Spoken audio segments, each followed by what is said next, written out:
আমি তো ফার্ম গেটে ভিক্ষা করে প্রায় 400-500 টাকা কামিয়েছি। সারিমেকে যদি সিরেঙ্গে হতা হয় মানছে ফিডিবু সিরেঙ্গে হতা তো বিয়াকে নবুঝে হাত পাতার পরে ওইটাকে একটু ইউটিলাইজ যদি করতে পারি তাহলে হয়তো হাত পাতাটা সার্থক হবে আর কি। আর না হলে এই সারা জীবন ভিক্ষা করে যেতে হবে। সমাজ রাষ্ট্রের মধ্যে খুব চেনা খুব দেখা একটা চরিত্র অনন্ত প্রতীক চৌধুরীর সাথে এটা আমার প্রথম কাজ, ঠিক আছে, কিন্তু তার আগে অনন্যর মা জয়নিকা চৌধুরীর সাথে আমার একটা কাজ হয়েছিল প্রহেলিকা। প্রহেলিকার মধ্যে অনন্য স্ক্রিপ্ট রাইটিং না, মানে যাবতীয় টোটাল জিনিসটার মধ্যে সে জড়িত ছিল। সে অ্যাসিস্ট্যান্ট হিসেবে কাজ করেছে, আরো বিভিন্ন জায়গায় কাজ করেছে। তখন থেকে তার সাথে আমার একটা পরিচয় বা সখ্যতা। তো ওর মধ্যে আমি অনেক কিছু দেখতে পাই যেটা মানে একটু অন্যের চাইতে একটু আলাদা করে দেখা যায় আর কি। তার মধ্যে এরকম কিছু গুণ আছে যেটা আমি প্রহেলিকা শুট করার সময়ও টের পেয়েছিলাম, কিংবা মাহফুজ ভাইও টের পেয়েছিল। আর মাহফুজ ভাই তো উনিও আমাকে বলেছিলেন অনন্য সম্পর্কে। তখন থেকে অনন্য আমাকে বলছিল যে আমাকে নিয়ে একটা কাজ করতে হচ্ছে, একটা সিরিজ বানাবো। তো সে দিকে দিকে অনেক জায়গায় গেল। তো সে বললো যে আমি তো আসলে এটা আমাকে ওরকম কাজ কেউ দিচ্ছে না বড় মাপের, একটা মোটামুটি আয়ত্তের ভিতরে একটা কাজ করতে চাই, একটা ওয়েব ফিল্ম। তো স্ক্রিপ্ট দেখালো, স্ক্রিপ্টটা নিয়ে আমরা কিছুদিন কাজ করলাম। একটু আগে যে র অবস্থায় ছিল তার থেকে একটু ডেভেলপ হলো। তারপরে এটা আমরা গত বছর শেষের দিকে করলাম, নভেম্বরে মনে হয়। আমরা দেখতে পাই নয়ানটের যে ট্রিজার ট্রেলার বা পোস্টারের মধ্যে আমরা যা দেখেছি, ওখানে ওই ক্যারেক্টারটা বলছে যে কেউ 5 টাকার জন্য হাত পাতে আর কেউ কোটি টাকার জন্য হাত পাতে। আসলে আমরা কিন্তু একটু লক্ষ্য করলে দেখতে পাই এটা আমাদের দেশের বিভিন্ন যে কোনো কিছু ক্ষেত্রে দেখতে পাই যে আসলে আমরা হাত পাতি। হাত শুধুমাত্র খুব গরিব বা ভিক্ষুক তারা পাচ্ছে তা নয়, এটা আমাদের একদম উপর লেভেলে যারা আছে, আপনারা সাংবাদিক মানুষ, আপনারা খুব ভালো করে জানেন, আপনারা জানেন মানে হাত পাতি আর কি আমরা। কিন্তু আমরা এটা স্বীকার করতে চাই না, এটা হচ্ছে যে সবচেয়ে খারাপ দিক। আমরা হাত পাতি। এখন হাত পাতা, আপনি ভালো কাজের জন্য হাত পাতেন, ওটাও আপনাকে দিবে, জনগণ দিবে, মানুষে দিবে, বসে দিবে। তো আমরা আসলে হাত পাতার পরে ওইটাকে একটু ইউটিলাইজ যদি করতে পারি তাহলে হয়তো হাত পাতাটা সার্থক হবে আর কি।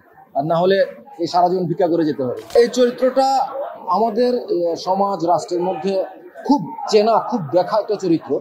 এটা আমরা রাস্তাঘাটে দেখি। একজন আমরা এ পর্যন্ত টিজার ট্রেলারে যা দেখতে পেয়েছি, দেখা যাচ্ছে একটা লোক ভিক্ষা করছে, তাকে ছেঁড়া ফাটা লোক নোট দিচ্ছে মানুষের।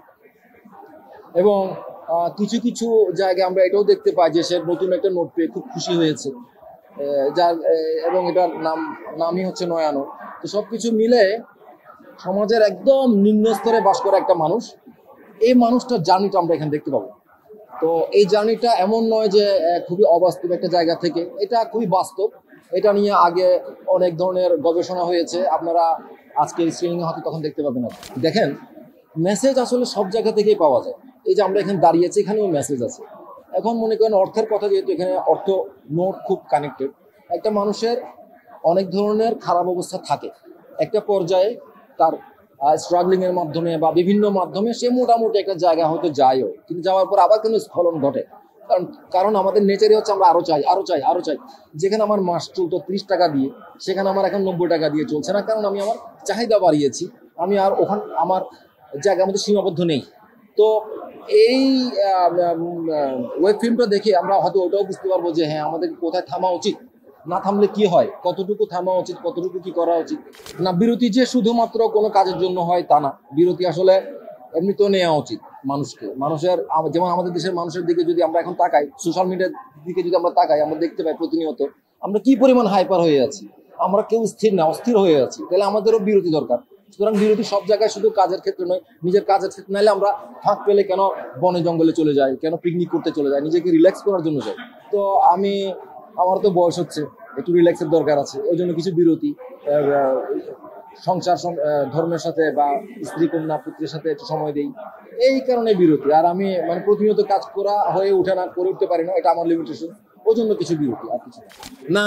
চিনতে পারেনি, আমি তো ফার্ম গেটে ভিক্ষা করে প্রায় 400-500 টাকা কামিয়েছি। চিনতে পারার কথা না, এটা লুক তো চেঞ্জ ছিল, মাথায় একটা উইক ছিল। অবশ্যই একটা ভালো লাগার জায়গা আমার অ্যালেন সোবনের সাথে আছে, শিহাব শাহিনের মাধ্যমে।